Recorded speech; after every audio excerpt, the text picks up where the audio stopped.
Hello, আসসালামু আলাইকুম viewers. আশা করি সবাই ভালো আছেন, সুস্থ আছেন। সোলার এডিবিডি চ্যানেলের পক্ষ থেকে সবাইকে স্বাগত। তো বন্ধুরা, আজকের ভিডিওতে আমরা জানবো যে 200 ওয়াট সোলার প্যানেল কানেকশন, অর্থাৎ আপনারা অনেকেই জানেন না যে সোলার থেকে যে কানেকশনটা দিতে হয়, তো কিভাবে এই সোলার প্যানেলের কানেকশনটা করবেন। তো এর জন্যে আপনাদেরকে অবশ্যই একটা টেকনিশিয়ানকে ডাকতে হয় বা তাদের কাছে পরামর্শ নিতে হয়। তো আজকের ভিডিওতে আমি আপনাদেরকে দেখিয়ে দিচ্ছি যে কিভাবে আপনারা 100 ওয়াট সোলার প্যানেলে কানেকশন লাগাবেন, অর্থাৎ আমাদের যে প্যানেলের সংযোগটা রয়েছে সেটা আপনি নিজেই কিভাবে সংযোগ দেবেন।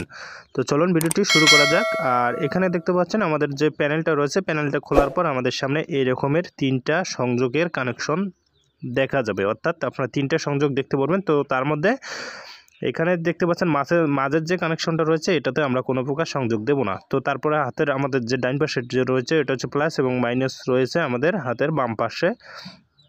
তো তারপরে কিন্তু এখানে প্যানেলের যে কভারটা রয়েছে সেটার মধ্যে অবশ্যই লেখা থাকবে। তো আপনারা যদি ভালো করে লক্ষ্য রাখেন তাহলে অবশ্যই সেই জিনিসটা দেখতে পারবেন, অর্থাৎ প্লাস চিহ্ন এবং মাইনাস চিহ্ন। প্লাসটা হচ্ছে আমাদের লাল এবং মাইনাস কালেকশনটা হচ্ছে আমাদের কালো। তো এখানে দেখতে পাচ্ছেন কভারের উপরেও কিন্তু আমাদের এখানে টিকমার্ক দেওয়া রয়েছে, অর্থাৎ প্লাস, এখানে দেখতে পাচ্ছেন প্লাস, তারপরে রয়েছে মাইনাস, ওপাশে রয়েছে মাইনাস। তো অবশ্যই একটু ভালো করে লক্ষ্য রাখবেন, তাহলে খুব সহজে আপনাদের চোখে পড়ে যাবে। তো এখানে দেখতে পাচ্ছেন মাইনাস এবং প্লাস, অবশ্যই আপনারা এই জিনিসটা লক্ষ্য রাখবেন। তো প্লাসটা হচ্ছে আমাদের লাল কানেকশন এবং মাইনাসটা হচ্ছে আমাদের কালো কানেকশন। তো এই জিনিসটা অবশ্যই আপনারা লক্ষ্য রাখবেন এবং অবশ্যই আপনারা এই জিনিসটাকে গুরুত্ব দিবেন, কারণ আমাদের কানেকশনটা যদি ভুল হয়ে যায় সেক্ষেত্রে কিন্তু আমাদের সোলারের সার্ভিসটাও সমস্যা হবে।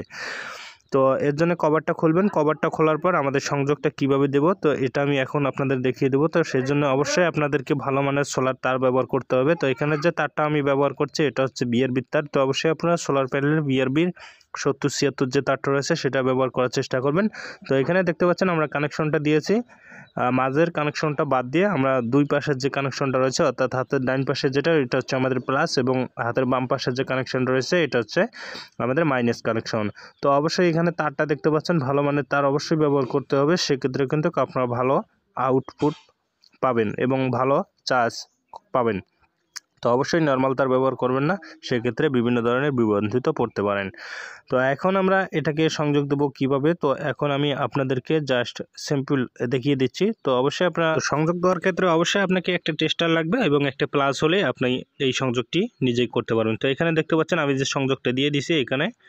তো এখানে লাগানোর পর আমাদের সংযোগ দুটো কিন্তু খুবই শক্ত হয়েছে এবং আমরা এভাবে সংযোগটা দিলে, তো এখানে তারটা আপনারা লাগানোর পর আমাদের প্লাস মাতুল দিয়ে তারটা খুলে লাগাবেন। লাগানোর পর এখানে যে সকেটটা দেখতে পাচ্ছেন এটাকে অবশ্যই প্লাস দিয়ে শক্তভাবে টাইট করতে হবে, যাতে আমাদের এই সংযোগটি আর খুলে না যায়। এবং আপনারা তার দুটোর মাথায় একটা গিটু দিবেন, যাতে আমাদের তারটা পিছন থেকে টান পড়লো ঝড় বা যে কোনো বৃষ্টির কারণে যাতে আমাদের তারটা খুলে না যায়। তো অবশ্যই সেক্ষেত্রে কিন্তু শক্তিশালীভাবে আমাদের সংযোগটা হয়ে যাবে। তো এখন সেম পদ্ধতিতে আপনি ওপাশের সংযোগটাও দিতে পারেন। তো এখানে দেখতে পাচ্ছেন লাটের মাথায় আপনারা টাইট করে দেবেন। টাইট করে দেওয়ার পর আমাদের যে পিছনের লকটা রয়েছে লকটা প্লাস দিয়ে ভালো করে টাইট করে চাপ দিলেই আমাদের সংযোগটা সম্পূর্ণ হয়ে যাবে। তো অবশ্যই আপনারা মাঝের সংযোগটাতে সংযোগ দিবেন না। তো সেমভাবে আমরা দুটোতেই সংযোগ দিয়ে দিলাম। তো এখন দেখতে পাচ্ছেন আমাদের 200 watt solar panel set up হয়ে গেল। তো এখন কিন্তু আপনারা যে কোনো ব্যাটারির সাথে সংযোগ দিলে ডাইরেক্ট সংযোগ দিলেও চার্জ হবে। তো অবশ্যই একটা চার্জ কন্ট্রোলার ব্যবহার করলে অবশ্যই ভালো হবে। তো বেশ ভালো থাকুন, সুস্থ থাকুন, আবার দেখা হবে নেক্সট কোনো